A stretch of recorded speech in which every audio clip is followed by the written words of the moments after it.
how can I improve my English reading skills?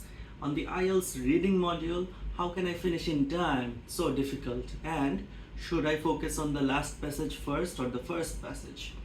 So stay tuned to this video. You will get answers to all of these questions and many more. Why is IELTS reading so difficult? IELTS reading is, in my opinion, the most difficult part or module of the IELTS. Most people get the lowest band score in writing, but also in reading they struggle a lot. Why so? I would say the number one reason is their lack of reading habit. If you don't read every day or even every week in English, then it is very natural that when you have to read in a test, on a test, then you have to go out of your comfort zone and not only read but also understand. That is called reading comprehension. You have to comprehend. That means your brain has to process whatever it is you're reading.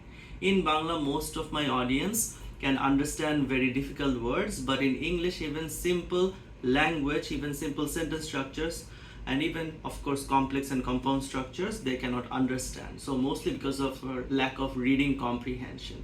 So as a result of a low reading comprehension, they cannot also finish in time, because in IELTS reading we have 1 hour to write 40 questions by reading 3 long passages. That's a very difficult challenge for anyone with a lack of a reading habit.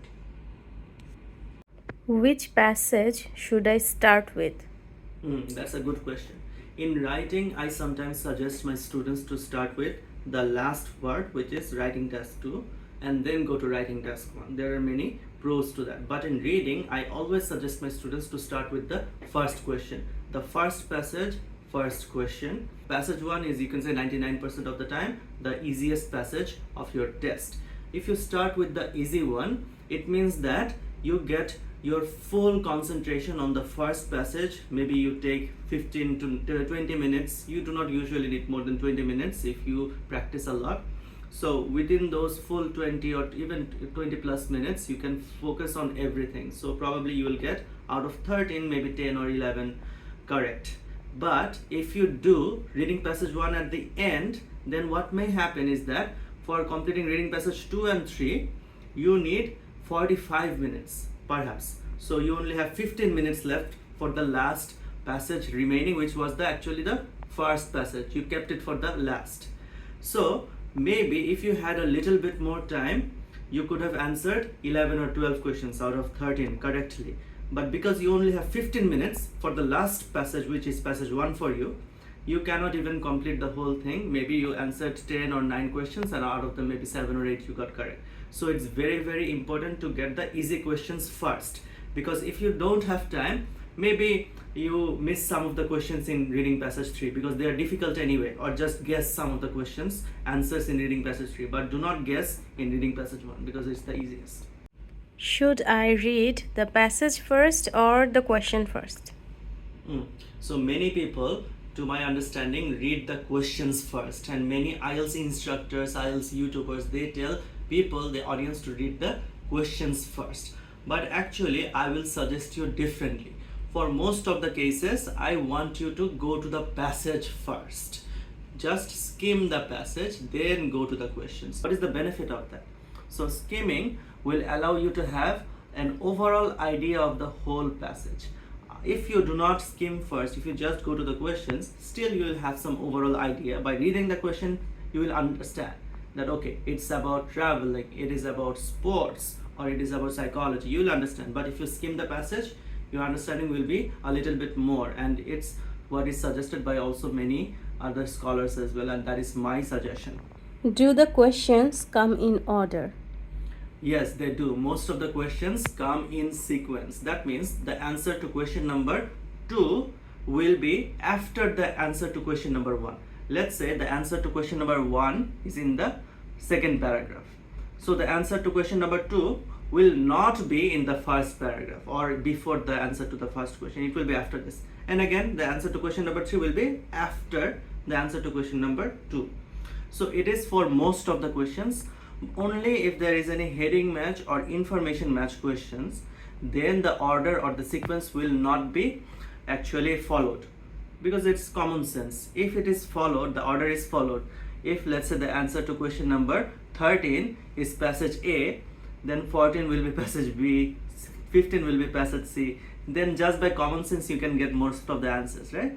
But no, you have to match which paragraph or which section has this information. So obviously that one will not be in sequence, but all the other questions will be in sequence. There is one small exception. At the end of the reading test, sometimes some questions do not come in order, but this is very, very rare.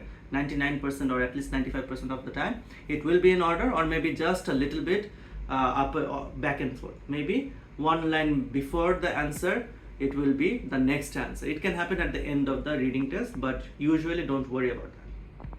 Are skimming and scanning important? Yes, they are very important reading skills, and also on the IELTS reading test it's also very important. Both of them are important. First, let me briefly discuss what they are.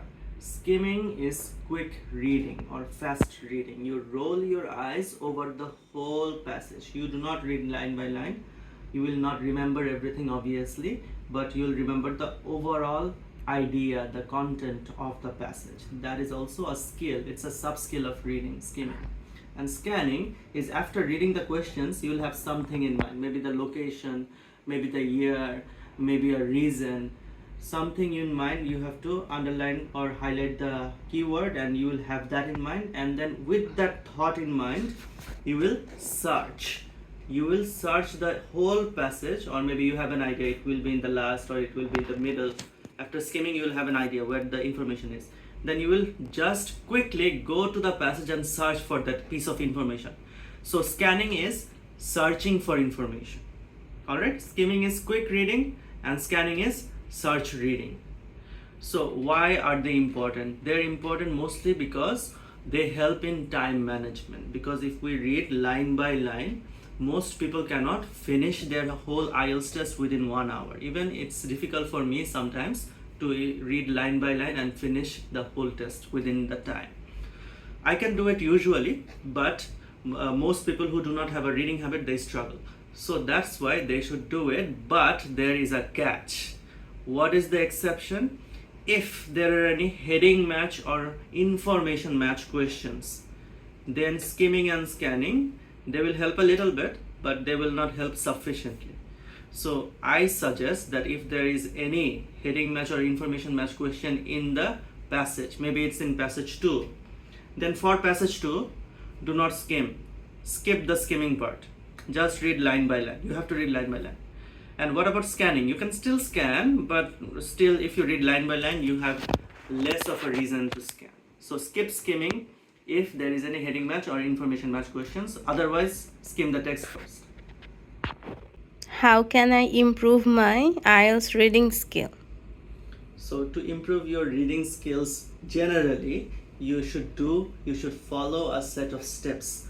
First of all, you need to read. You need to familiarize yourselves with what? With English text. What types of English text? It can be anything. It can be Facebook statuses, it can be magazine articles, it can be newspapers, it can be news portals, anything. But of course, a good source could be newspaper articles. Go to BBC, go to any even Bangladeshi newspapers like the Daily Star. So go there, the Business Standard for example, and whatever you're interested in, read. Make it a habit of reading, let's say even 15 minutes a day. Even that is not a bad practice. Start slowly. Maybe you can increase it to 1 hour a day later on, but you have to be in the habit. Not only reading, but when you are reading, you should also highlight or underline or circle or make notes or take notes of unfamiliar words and phrases. Let's say if you read one page, you will find maybe 5 or 6 or 10 words that you do not know, or maybe you know but you have some idea but you do not exactly know. So mark those words or phrases, write them down or type them out on your Word document or maybe on your phone, or if you're a pen and paper person, just write them down on your notebook. Then do not just write the word meaning, also write a very simple sentence with that word. You can ask Google or ChatGPT to give you a simple sentence and then you just write by yourselves. Do not just copy and paste. If you copy and paste, please make sure that you read it carefully before copying and pasting it. So after this, let's say 1 week goes by and you have read only 7 pages or 10 pages, but in those 7 or 10 pages you have noted down 50 words or 60 words. So after a week, say 50 or 60 words, in the next week another 50 or 60 words. Slowly the unfamiliar words, the word list will grow very large. So you also have to keep up. Just if you read once, you will not remember. So every week review from number 1 to number 60 or number 120 or 180 or number 200. Every single week just read through your notebook or your notes. So you do not need to read every single day, just review it. This is also a theory of spaced repetition. It's a scholarly theory. You can search about it if you want. So that's my suggestion. Also, I'd just like to add that you can also watch movies. Even though that's not reading, that's listening, that's watching, still it will very, not even indirectly, it will actually directly help your reading as well. Because of the subtitles. You can read the subtitles, it's fine. But if you want to focus on your listening, maybe you should turn off the subtitles and then watch.